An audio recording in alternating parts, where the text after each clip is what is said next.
Ang F-16 fighter jets na plano ng Maynila na bilhin mula sa Washington ay maaaring maging available na maihatid sa taong 2026 or 2027. Samantala, nagkaroon ng combat drills ang Pilipinas at US sa Maguindanao del Norte. Kamakailan naman ay mayroong naarestong 3 Pilipino sa China para sa umano'y pag-espiya ng mga ito. Maaaring paghihiganti lamang ito ng China sa Pilipinas.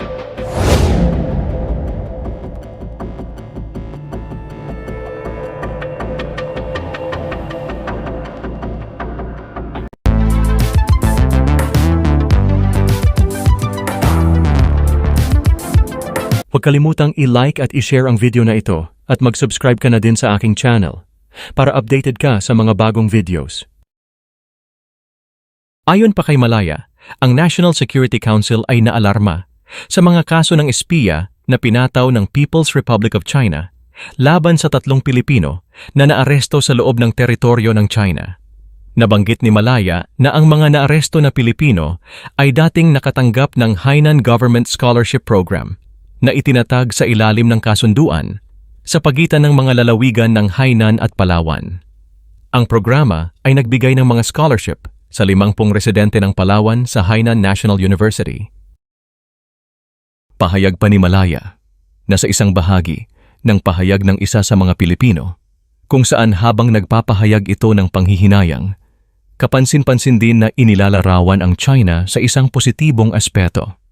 May nabanggit din tungkol sa isang Philippine Intelligence Agency o Philippine Spy Intelligence Services na kung saan ay hindi ito umiiral na ahensya ng gobyerno. Ang confessions ay lumilitaw na scripted, mariing iminumungkahi na hindi nila malayang naipahayag ang kanilang saloobin.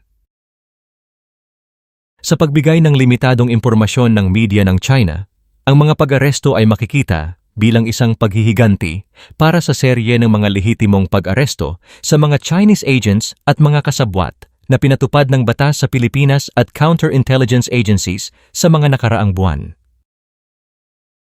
Sa pahayag naman ni dating Senator Panfilo Ping Lacson, nakakalungkot ang paghuli sa 3 Pilipino. Ngayong pinalawak ng China ang sakop ng anti-espionage law. Mas mabigat na parusa na habang buhay na pagkakakulong o bitay ang ipinapataw ng China sa paniniktik. Dagdag pa ni Lacson, ang magagawa lang ng Philippine government ay maibigay ang kahit anong legal assistance kung saan sila ay under detention ngayon. Di raw natin alam anong extent or gravity ng espionage activities na china-charge sa kanila. Napaulat na kabilang sa hinuli ang isang David na inutusan raw ng isang handler sa Pilipinas na kilala bilang Herrera upang magsagawa ng mga aktibidad sa pag-eespiya at pangangalap ng intelligence sa China. Inutusan din raw ni Herrera ang 2 pang Pilipino na mangolekta ng mga sensitibong impormasyon. Dapat ibigay ng pamahalaan ng Pilipinas ang lahat na posibleng tulong sa 3 Pilipinong maaaring kasuhan ng espionage sa China dahil sa bigat ng parusa na kanilang kakaharapin. Isa pang breaking news. Ang mga military at police snipers ay nagsagawa ng long-range nighttime target shooting sa isang army training school sa Datu Odinsinswat noong Biyernes bilang bahagi ng Marine Exercise 2025. Pinagsama-sama ang mga opisyal ng Pilipinas at US Marine. Ang Marine Exercise 2025 ay inilunsad noong nakaraang linggo sa Camp Iranon sa Barira, Maguindanao del Norte, ng mga kinatawan mula sa US Marine Corps at mga opisyal mula sa 1st Marine Brigade ng Philippine Navy na nakabase sa lugar.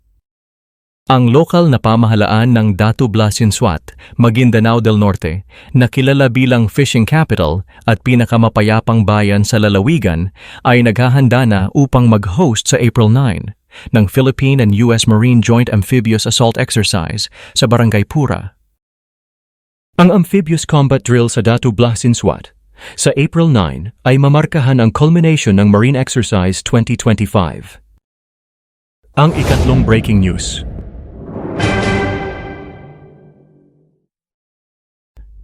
Ang F-16 fighter jets ay magiging available at maihahatid sa Pilipinas sa taong 2026 or 2027.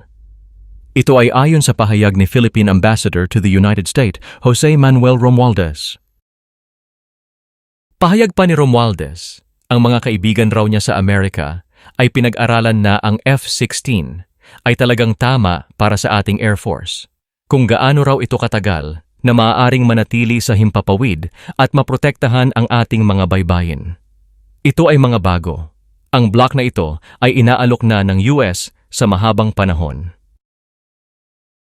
Ang Armed Forces of the Philippines ay tinanggap din ang posibleng pagbebenta na ito ng US. Ayon sa pahayag ng tagapagsalita ng AFP na si Colonel Francel Margaret Padilla, anumang bagay na makabago at magtulak sa kanila sa mas mataas na antas pagdating sa mga assets, taos puso nila ito tatanggapin para sa armadong puwersa. Sinabi din ng US Defense Security Cooperation Agency na ang pagbebenta ng F-16 ay makakatulong sa Philippine Air Force na mapalakas ang kakayahang magsagawa ng maritime domain awareness at mapahusay ang pagsugpo sa mga kalaban pagdating sa air defenses. Ang 20 brand new na F-16 fighter jet at iba pang kagamitan sa depensa kung saan plano ng Pilipinas na magkaroon ng pangmatagalang pautang mula sa Washington upang makuha ito, inaprubahan ng US ang pagbebenta sa halagang $5.5 billion. Sinabi pa ni Romualdez na nakadepende pa ito sa mga termino kung abot kaya para sa atin at kung aaprubahan naman ito ng ating Kongreso at ng Presidente, edi magkakaroon tayo ng F-16. Ang F-16 fighter jet ay potensyal na pinaka-ambitious at pinakamahal na bibilhin ng Pilipinas sa ilalim ng programang modernisasyon ng militar na naantala din dahil sa kakulangan ng pondo.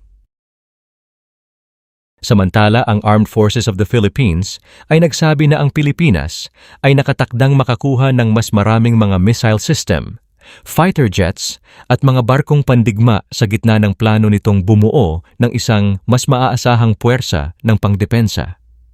Bukod dito, sinabi naman ni Romualdez na ang patuloy na pagsalakay ng China sa West Philippine Sea ay isa rin sa mga dahilan kung bakit nais ng Pilipinas na gawing makabago ang mga armadong puwersa nito at kumuha ng mga fighter jets.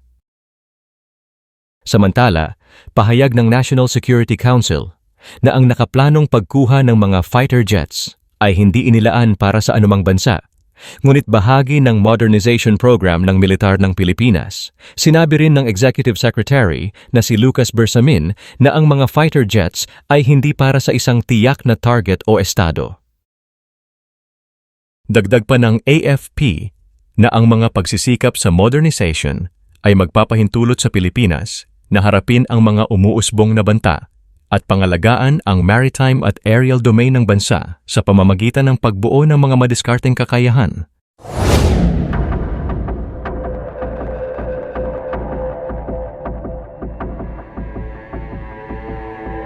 Ano ang masasabi niyo tungkol dito mga kamix? I-comment niyo na yan.